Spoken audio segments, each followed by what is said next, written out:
Officer Rick stepped inside a police car.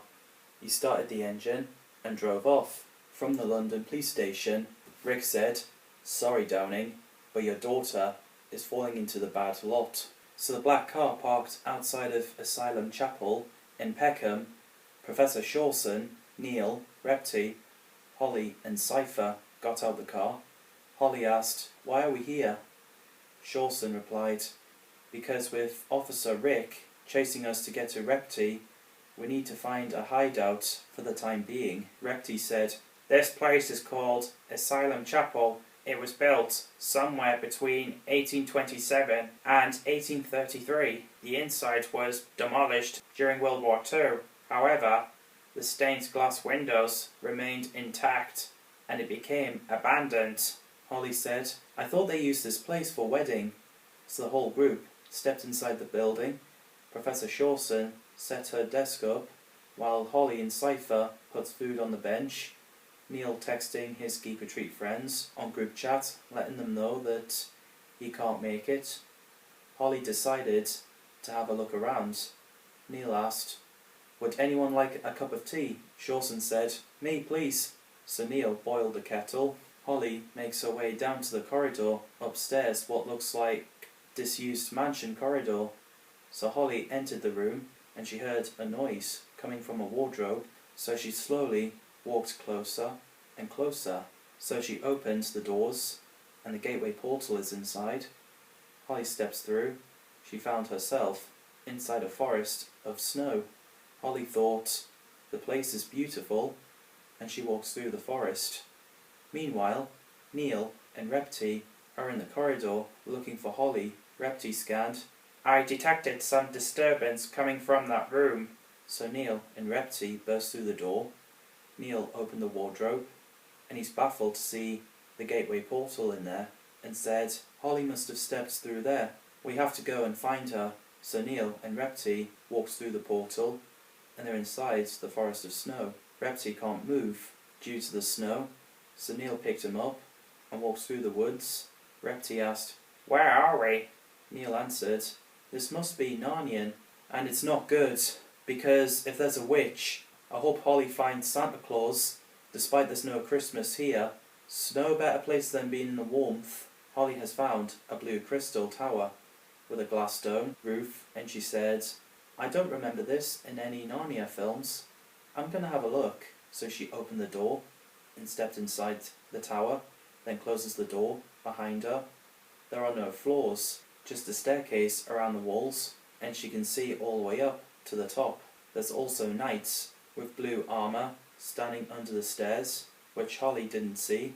At Asylum Chapel, Professor Shawson and Cypher ran up the stairs, looking for the others, as they took so long. What Shawson noticed, past the open door, was something glowing inside a room. Shawson and Cypher got inside and seized the portal.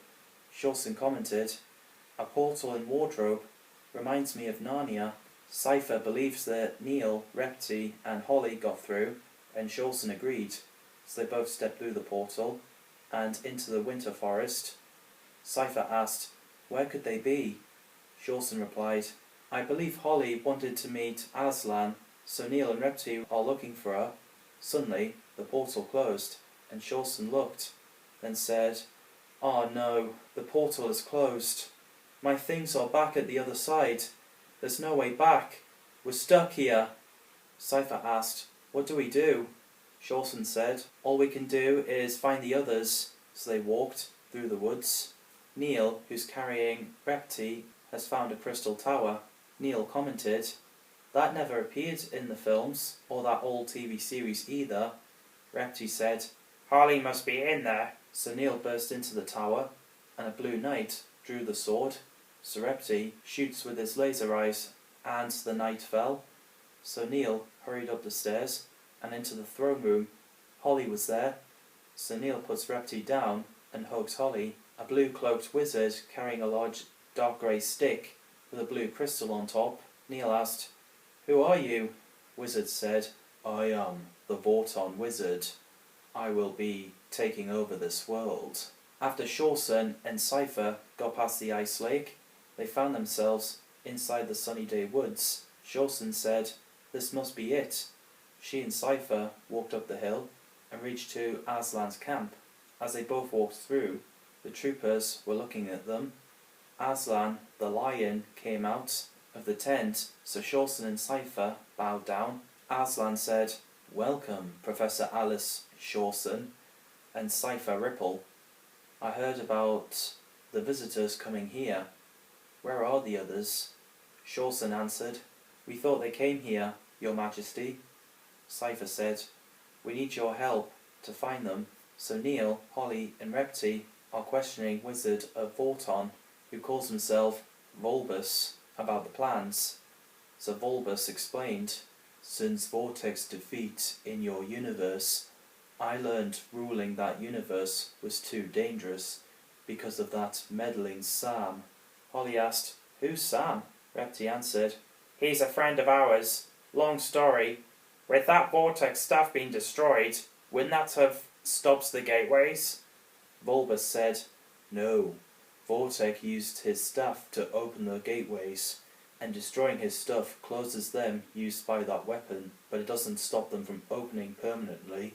Neil commented, "Just to recap, so you picked this universe so Sam wouldn't find you." A communications device beeps, so Volbus walked to the screen and received a message. Holly asked, "What's happening?" Volbus said, "It seems your friends have reached to Aslan.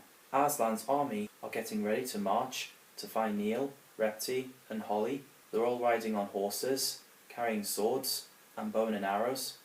Professor Shawson, Cypher and Aslan decided to tag along." Volbus looked on screen and realised the army is coming, so he gets his staff ready. Holly quickly ran down the stairs, while Neil carried Repti and followed. Then Volbus turned around and shouted, "After them! I'll deal with Aslan's troopers." By the time the army reached to the snow forest, Volbus raised his staff. The blue lasers fired from the glass dome. Some of the troopers are trapped inside the crystals. Neil, Repti and Holly have reunited with Professor Shawson and Cypher, while Aslan's troopers are battling with Volbus's knight army. Neil asked, "Where have you been?" Shawson answered, "We thought you went to Aslan, but clearly not." Holly said, "We met this Wizard of Vorton. He's ruling the Narnia."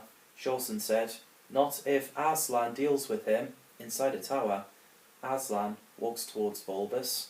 He tried using his wizard stick, but it had no effect. As Aslan asked, "Do you think you know how to use that thing against me?" Volbus looked to Aslan's eyes, as you know where his fate will be. Meanwhile, Shawson explained to her gang that gateway is closed. Holly said, "My dad will be looking for us forever." Neil said, "At least Officer Rick can't get to us." So Aslan's army are leaving the forest snow. Aslan approached the gang and said, "The wizard has been dealt with." He gave Professor Shawson Volbus's wizard stick, so Shawson asked, "How do you know that the wizard was here?" Aslan replied, "I didn't. We were here to look for Neil Ken, but that's not his real surname, Holly Downing, and Repti." Neil said, "It's an honour to meet you, Your Majesty, and beg your pardon, but please don't say my other surname." Aslan replied, "I understand." Professor Shawson said, "It's been amazing, really, it has. We have a home to go to." Aslan said, "Yes, of course. Good day to you all." So Aslan left. Professor Shawson, Neil, who's carrying Repti, Cypher and Holly ran around the woods, hoping to find an open portal somewhere, but there was no sign of it. Shawson said, "I can't find any portals. We've got no way of getting back." So the rest of the team looked down with sadness. Suddenly, something materialized in the forest. Repti said, "I know that noise." Sam's ship door opened. Sam Birkinshaw stepped out. He used his sonic screwdriver on the crystal building. It faded away, so he looked at Professor Shawson and the gang, then said, "Quick, get in." Holly asked, "Who are you?" Neil said, "It's him." Repti said, "You can trust him. He'll get us back home." So the whole gang stepped inside Sam's ship. Sam followed. He closed the door and pressed the button. on the console, which made his ship faded away. Professor Shawson said, "I guess we owe you our lives." Sam said, "All in a day's work. When I picked up signals that Volbus, the Vorton wizard, was in Narnia world, I realised that gateway closed, leaving you lot trapped here. So I thought to give you a lift," Neil said. "Thank you again. What could we have done without you?" So Sam said, "No trouble at all, Neil. Always a pleasure to help you." So Sam turned around and said, "You must be Professor Shawson. Hello. You're Cypher. And that must be Holly," Cypher asked. "How do you know our names?" Holly asked. "It's you, isn't it?" "Sam," Neil said. "Yes, that's him." Sam went to Repty and said, "Hello, Repty." "Good, Snake. But yeah, the fact there's a portal and the other side is a world where a lion is, it just makes me think that I still couldn't get over that one time I took Sabretooth Cat back to its time. So, where do you want me to drop you off?" Shawson replied, "You can drop us off at Asylum Chapel. My stuff is there." Sam said, "No problem. Keep the Volbus a stick. I think you've got a safe place to put that." Sam's ship appeared inside Asylum Chapel, so Shawson, Neil, Repty, Cypher and Holly walked out. Sam's ship door closed and disappeared away. Shawson asked, "So that's where you get the inspiration of saving the world from?" "He's really nice," Holly said. "He's a bit strange, but in a good way." Repty said, "Me and Sam used to travel around and battle aliens together 6 years ago." Cypher asked, "How did you meet him?" Repty explained, "The teleportation portal opened in my home planet, Snake Tile. I made sure the younglings stay away, so I went through, and suddenly I was on a spaceship, and there he was. We were dealing with that genetic life form and disk operating system created by Aperture Science." Neil said, "I met Sam at Newcastle College when we were battling Oryx Knights last year. I don't recommend meeting them. And Repty helped us defeating them, which is also how I met Repty." Later on, Shawson put all of her gadgets in the boot of the car. The gang got inside, and Shawson drove the car away from Asylum Chapel down to London Street and arrived at the Tower of London. So Anthony, the guard, said, "Hi Alice, how can I help?" Shawson said, "I got this wizard staff. It could be dangerous if it falls into the wrong hands." Anthony tells the guards to open the gate, so they obeyed. Shawson drives in. Holly asked, "How do you two know each other?" Shawson said, "Me and Anthony went to school together. I helped him a lot, and he helped me a lot. He felt he owes me few favours."